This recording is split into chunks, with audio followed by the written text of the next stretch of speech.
be good again. I've been nothing but Hey everyone, welcome back. I am a bit late to this party, and those that picked it up or used it already have noticed. Gunsen Prime is insanely strong. So strong that it debatedly unseats the hack and slash Kronen Prime meta. I mean this seriously. I already showcased and explained how strong normal Gunsen was over a year ago. So how much stronger is Gunsen Prime? Roughly 2 times more DPS. Yes, Riven dispo skews this, but the vast majority of you don't use Rivens on weapons you pick up, and trust me, this weapon doesn't even need it to be good.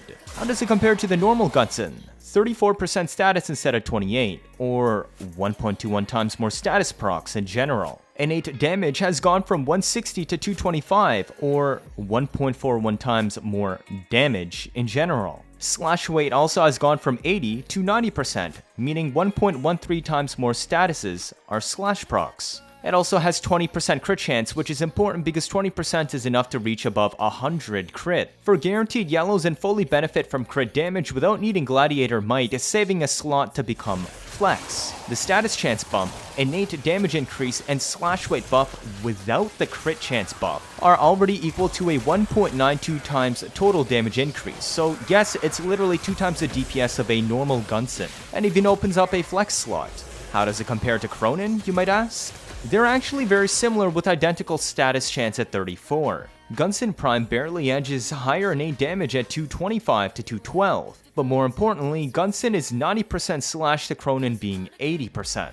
Kronen has 2% more crit chance, but this is mostly irrelevant because both pass 100% with just Blood Rush. Gunsen also has a 0.7 follow through to Kronen's 0.6, and both have a base 1.17 archetype attack speed. The thing is, Warfans are a faster weapon archetype than Tonfas, meaning Gunsen already swings faster by default. More importantly, you might think, but Sovereign Outcast is a busted stance. Votive Onslaught, the meta Warfan stance though, is also busted. Votive Onslaught actually has 1% higher total DPS on its neutral combo. That's irrelevant. What actually matters is that Gunsen completes its best combo in 2.6 seconds, whereas it takes Kronen 2.9. More importantly, both stances include a headshot for the 3 times multiplier. Tonfas have it on the second swing, but Warfans have it on the very first. Tonfas have slightly more range due to the first throne swing, but have you seen the complete movement freedom like this? The biggest difference between Tonfas and Warfans are the forward melee, for when you want to DPS forwards. Warfans continue to have a massive horizontal hitbox as they sweep forwards, whereas Tonfas still have pauses. Tonfas are actually known for having decent movement, so the fact that Warfans have complete movement freedom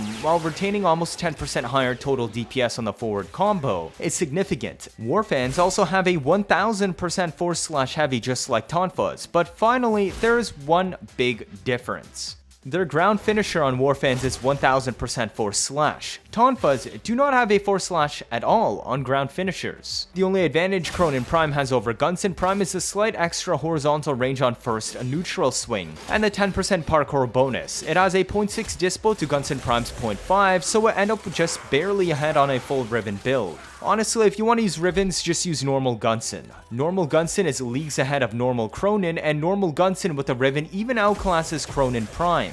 But yes, let's get into those builds. The slash build is as generic as you can imagine. We are not using Gunsen Prime because it's some new special weapon.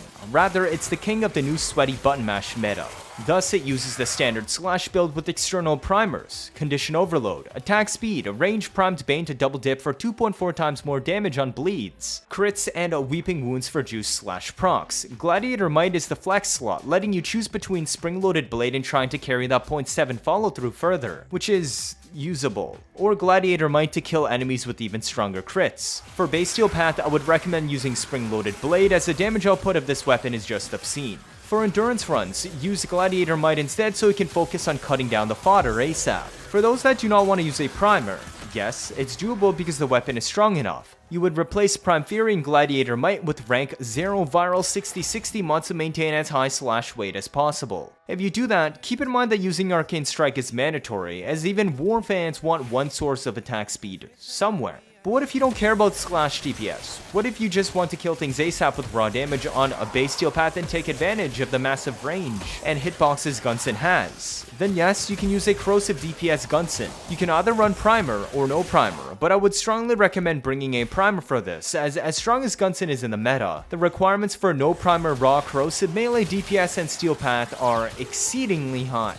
If you bring ability buffs or viral DPS on full armor strip, then you can skip the primer. But on a naked build with no abilities, I would still recommend bringing a new core or epitaph, etc. Take whatever you want, but the standard Gunsen build for corrosive would look like this. Exact same condition overload build as before, except we have dropped the flex slot and weeping wounds for prime fever strike and shocking touch. If you do not want to run CO, then it's an easy swap, just replace it with prime pressure point. But like I said, you really will want to bring armor strip or ability buffs to get away with it. Alternatively, if you bring ability buffs but also bring condition overload, then you can swap the smite with a spring loaded blade for even more murder range. That's all there is to say about Gunsen. About a year ago, I showcased Gunsen in the pre-Incarnon meta to show that there was a lot more options besides Kronen Prime for hack and slash melee. Since then, we have received dual carries Prime and many Incarnon melees, but if you want a simple strong melee with amazing everything literally, but no bells and whistles, Gunsen Prime is your best bet.